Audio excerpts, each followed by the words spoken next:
కాలంలో ఉన్నప్పుడే మనకు అదొక పరీక్ష. ఏ రోజైనా కూడా ఎల్లకాలం కష్టాలు ఉండవు. ఒక చీకటి వచ్చిన తర్వాత పగలు రాక తప్పదు. ఇది మనకు సృష్టి నేర్పిన రహస్యం. కాబట్టి ఖచ్చితంగా ఇది గుర్తుపెట్టుకోండి. కష్టాల్లో ఉన్నప్పుడు మనం గట్టిగా పోరాటం చేయగలిగితే మనం మళ్ళీ తిరిగి నిలబడగలుగుతామన్నది మాత్రం ఖచ్చితంగా గుర్తుపెట్టుకోండి. ఈ సంక్రాంతి తర్వాత నేను కూడా ఇక జిల్లాల బాట పడతాను. ఇనిషియలీ ప్రతి బుధవారము గురువారము బహుశా జనవరి నెలాఖరు నుంచి మొదలు పెడతాను అనుకుంటున్నా. ప్రతి వారం బుధవారం గురువారం నేను కూడా జిల్లాల్లోనే పడుకుంటా. ప్రతి పార్లమెంటు ఒక యూనిట్ కింద తీసుకొని నేనే అక్కడికి వచ్చి నేనే బస చేస్తా. బుధవారం అంతా కార్యకర్తలతో 3 కాన్స్టిట్యున్సీసు, గురువారం అంతా మరో 4 కాన్స్టిట్యున్సీసు కార్యకర్తలతోనే మమేకమయ్యే కార్యక్రమాలు, పూర్తిగా కార్యకర్తలకి కేటాయింపు చేసే కార్యక్రమాలు చేస్తాం. సో అక్కడే ఉంటూ కార్యకర్తలతో మమేకమవుతూ కార్యకర్తలతో తోడుగా ఉండే కార్యక్రమం, కార్యకర్తలకు దగ్గరయ్యే కార్యక్రమం కూడా చేస్తాం. దాంట్లో భాగం కూడా ప్రోగ్రాంలో పేరు కూడా కార్యకర్తలతో జగనన్న పార్టీ బలోపేతానికి దిశానిర్దేశం అనే కార్యక్రమం పేరు కూడా పెట్టి ముందుకు తీసుకొని పోతాం. ఆ ప్రోగ్రాం ఎజెండా, ముఖ్య ఎజెండా ఏమవుతుందనంటే మండలి స్థాయి కల్లా కమిటీలు ఆ లోపలనే ఫామ్ చేయమని చెప్పి మా వాళ్ళందరికీ చెప్పా. జిల్లా అధ్యక్షులకి, సెల్స్కి సంబంధించిన అధ్యక్షులను, పార్టీ పటిష్టత కోసం వీళ్ళన్నీ కూడా ఇప్పుడే కమిటీస్ అన్నీ కూడా ఫామ్ అవుతూ ఉన్నాయి. వీళ్ళందరికీ ఇచ్చిన ఆదేశాలు ఏమిటంటే మండలి స్థాయి కల్లా నా ప్రోగ్రామ్ స్టార్ట్ అయ్యే టయానికల్లా మండలి స్థాయి కల్లా పూర్తిగా అన్ని కమిటీస్ ఫామ్ చేసేయండి అని చెప్పిన. అంటే జిల్లా స్థాయి, నియోజకవర్గం స్థాయి, మండలి స్థాయి. ఆ తర్వాత నా ప్రోగ్రామ్ స్టార్ట్ అయ్యేసరికి మండలి స్థాయి నుంచి గ్రామ స్థాయికి పార్టీ వ్యవస్థను బలోపేతం చేసే దిశగా పుష్ చేద్దాము అని చెప్పి నా ప్రోగ్రాంలో పెట్టే కార్యక్రమం చేస్తూ ఉన్నాం. నెక్స్ట్ కార్యక్రమం ఎలా ఉండాలి అని అంటే బూత్ కమిటీస్ దగ్గర నుంచి గ్రామ కమిటీస్ దాకా నేను నా ప్రోగ్రాంలు స్టార్ట్ అవుతే పుష్ చేస్తాం. చివరికి ఏ స్థాయికి మన ప్రోగ్రాములన్నీ కూడా వెళ్ళిపోవాలనంటే, మన పార్టీ ఏ స్థాయిలోకి ఆర్గనైజ్ స్ట్రక్చర్లోకి వెళ్ళిపోవాలి అని అంటే, రేపొద్దున ప్రతి కార్యకర్త గ్రామ స్థాయి నుంచి ఎమ్మెల్యే, ఎంపీ స్థాయి దాకా కూడా ప్రతి ఒక్కరికి ఒక ఫేస్బుక్ పేజ్ ఉండాలి, ఒక ఇన్స్టాగ్రామ్ పేజ్ ఉండాలి, ఒక వాట్సాప్ ఉండాలి, యూట్యూబ్లో కూడా పోస్టింగ్ చేసేవి ఉండాలి. ఎక్కడ ఏం జరిగినా కానీ టకాన్ తీయడం, పెట్టడం, ఏం చేయాల్సిన పనుల జరుగుతూ ఉన్న అన్యాయాన్ని తీయడం, పెట్టడం. ఏ లెవెల్ ఆఫ్ రెవల్యూషన్ జరుగుతుందనంటే ఒక సంవత్సరం, ఈ నుంచి ఒక సంవత్సరం పోయిన తర్వాత గ్రామంలో చంద్రబాబు నాయుడు గారిని, తెలుగుదేశం పార్టీని క్వశ్చన్ చేస్తూ ప్రతి ఇంట్లో నుంచి వాయిస్ రావాలి. అది మనం చేయాలి. మన కార్యకర్తలతో మనమంతా కలిసికట్టుగా చేయించాలి. ఏమైంది మా సూపర్ 6లు, ఏమైంది మా సూపర్ 7లు, ఏమైంది మాకు చెప్పిన మాటలు అన్న దగ్గర నుంచి ప్రశ్నల వర్షం మొదలవుతే, ఏమైంది మా స్కూలు, ఏమైంది మా హాస్పిటలు, ఏమైంది మా పంటల కొనుగోలు పరిస్థితి, ఏమైంది మా ఆర్బీకే కాడికి ప్రతి ప్రశ్న ప్రతి గ్రామం నుంచి కూడా లేయాలి. ఇవన్నీ కూడా రాబోయే రోజుల్లో అడుగులు వేగంగా వేస్తూ ముందుకు పడాలి. ఇది జరగాలి అని అంటే క్రియాశీలకంగా మండల స్థాయిలో ఆ పాత్ర, మున్సిపాలిటీ స్థాయిలోనూ, మండల స్థాయిలోనూ, మున్సిపాలిటీ వార్డ్ స్థాయిలోనూ మీరు చేయబోయేది చాలా చాలా క్రిటికల్ రోల్ అవుతుంది. లాస్ట్ టైం మనకు 151 ఎమ్మెల్యేలు మనకు వచ్చినాయి. ఈసారి 151 కాదు, తెలుగుదేశం పార్టీని ఈసారి సింగిల్ డిజిట్లకే కన్ఫైన్ చేసే పరిస్థితిలోకి తీసుకొని రావాలి. ఖచ్చితంగా దేవుడు మనతో ఈ పని చేయిస్తాడన్న నమ్మకం నాకుంది.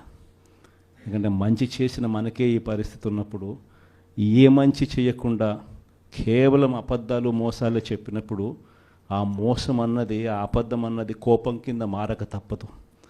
ఆ కోపం రెట్టింపు అవుతుంది. ఆ కోపం ఒకవైపున రెట్టింపు అవుతుంది, ఒకవైపున మన మీద ప్రేమ అభిమానాలు అంతే స్థాయిలో రెట్టింపు అవుతాయి ఇటువైపున. కాబట్టి ఖచ్చితంగా ఆ రోజు కూడా ఖచ్చితంగా మనం అంతా కూడా ఖచ్చితంగా చూస్తామని కూడా ఖచ్చితంగా దేవుని మీద నమ్మకంతో నేను చెప్తా ఉన్నా. ఇవన్నీ మీతో పంచుకున్నందుకు చాలా సంతోషంగా ఉంది. ఇదే కృష్ణా ఉమ్మడి జిల్లాకు సంబంధించి ఎంపీపీలు, జెడ్పీటీసీలు, మున్సిపల్ చైర్పర్సన్లు, మేయర్లు, ఈరోజు మీ అందరితో ఈ సమావేశం జరుపుకోవడం నిజంగా చాలా సంతోషంగా ఉంది.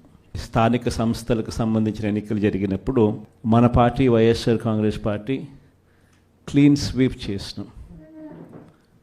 దాదాపుగా జెడ్పీటీసీలు లెక్కే చూసుకుంటే దాదాపుగా 46 చోట్ల ఎన్నికలు జరిగితే 44 చోట్ల మన పార్టీనే గెలిచిన పరిస్థితుల మధ్య ఎన్నికలు జరగడం జరిగింది. ఎంపీపీల పరిస్థితి చూసినా అదే మాదిరిగానే కనిపిస్తాం, ఎంపీటీసీల పరిస్థితులు చూసినా అదే మాదిరిగా కనిపిస్తాం. దేవుడు దయతో గొప్ప విజయాన్ని కూడా మనం చెవి చూసాం. ఈరోజు ఎక్కడ చూసినా కూడా ఈరోజు రెడ్ బుక్ రాజ్యాంగం జరుగుతూ ఉంది. ఎక్కడ చూసినా కూడా ప్రజలకు మంచి చేశాం కాబట్టి ప్రజల దగ్గరికి వెళ్ళి మాకు ఓటు వేయండి అని అడిగే పరిస్థితి ఎక్కడా కూడా తెలుగుదేశం పార్టీకి లేదు. ఈరోజు ఎక్కడ చూసినా కూడా వ్యవస్థలన్నీ కూడా కుప్పకూలిపోయిన పరిస్థితులు కనిపిస్తూ ఉన్నాయి. మన ప్రభుత్వం చంద్రబాబు నాయుడు గారి ప్రభుత్వానికి మధ్య కంపారిజన్ ప్రతి ఇంట్లో కూడా వెంటనే ఇప్పటికే చర్చ మొదలైంది. మన ప్రభుత్వ హయాంలో ఎలా ఉండేది, ఈరోజు చంద్రబాబు నాయుడు గవర్నమెంట్ వచ్చిన తర్వాత ఈ 6 నెలల కాలంలో ప్రభుత్వం ఎలా పనిచేస్తూ ఉంది అన్నది ప్రతి ఇంట్లో కూడా ఇప్పటికే చర్చ మొదలైంది.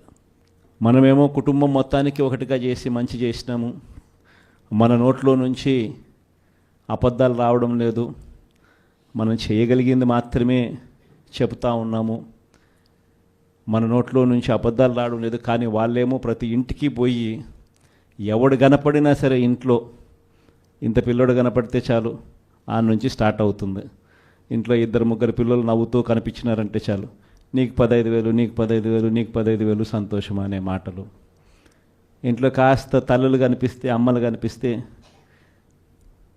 నీకు 18,000, నీకు 18,000, నీకు 18,000 సంతోషం అనే మాటలు కనిపించేటివి. కాస్త పెద్ద వయసులో ఉన్న ఆ ఇంట్లో ఉన్న ఆ తల్లుల అమ్మలు కానీ ఆ తల్లుల అత్తలు కానీ కనిపిస్తే, 50 ఏళ్ళు దాటిన ఆ అమ్మలు కనిపిస్తే వాళ్లకు నీకు 48,000, నీకు 48,000, నీకు 45,000 అని చెప్పేవాళ్ళు. ఆ ఇంట్లో నుంచి ఉద్యోగం ఎత్తుకే వయసులో ఉన్న పిల్లోడు ఎవడన్నా కనిపిస్తే, ఒక 20 ఏళ్ళ పిల్లోడు ఎవడన్నా కనిపిస్తే నీకు 36,000, నీకు 36,000, నీకు 36,000 అని చెప్పి. ఆ ఇంట్లో నుంచి రైతు బయటకు వస్తే నీకు 20,000, నీకు 20,000, నీకు 20,000 అని చెప్పే పరిస్థితి. నిజంగా ప్రతి ఇంటికి వెళ్ళి ఈ మాదిరిగా ప్రతి ఇంట్లో ఉన్న ప్రతి ఒక్కరిని చూసి ఏ ఒక్కరూ మిస్ కాకుండా ఇవన్నీ జరగబోతున్నాయి చంద్రబాబు నాయుడు ముఖ్యమంత్రి అయిన వెంటనే అని చెప్పి ప్రలోభాలు పెట్టిన నేపథ్యం ప్రస్ఫుటంగా కనిపిస్తూ ఉన్న పరిస్థితిలో కూడా నా దగ్గరికి వచ్చి చాలామంది కూడా చెప్పినారు, అన్న తెలుగుదేశం పార్టీ వాళ్ళు ఈ మాదిరిగా క్యాంపెయిన్ చేస్తూ ఉన్నారు, ఈ మాదిరిగా ప్రతి ఇంట్లో ఉన్న ప్రతి ఒక్కరిని కూడా చెడగొట్టే కార్యక్రమం చేస్తున్నారు, సాధ్యం కాని హామీలు అని చెప్పి సాధ్యం కావని తెలిసినా కూడా ఇస్తూ ఉన్నారు, మనం గమ్ముగా ఉంటే ఎలా అన్నా అని చెప్పి నా దగ్గరికి వచ్చి కూడా అడిగారు. కానీ అబద్ధాలు ఆడడం మన చేత కాదు. నాని ఎప్పుడప్పుడు అంటాడు, నాకున్న సమస్యలు ఏదంటే అన్న నీతో ఒక సమస్య ఉంది అని అంటాడు. ఏం సమస్య లేదంటే అతి నిజాయితీతనం, అతి మంచితనం, ఈ రెండు మనకున్న సమస్యలు అని చెప్పి. కానీ ఈ అతి నిజాయితీతనం, అతి మంచితనమే రేపొద్దున మళ్ళీ మనల్ని అధికారంలోకి తీసుకొచ్చేటివి కూడా ఇవే. ఎందుకనంటే జగన్ ఇవన్నీ చేయగలిగాడు కదా, చంద్రబాబు నాయుడు దీనికన్నా ఓ 2-3 ఇంతలు ఎక్కువ చెప్తున్నాడు అంతే కదా. అందులో చంద్రబాబు నాయుడు మోడీతో కలిసి వస్తున్నాడు కదా, ఏమో చేయగలుగుతాడేమోలే అన్న ఒక చిన్న ఆశకు తావు బహుశా మన పాలనలో మనం ఇంత బటన్లు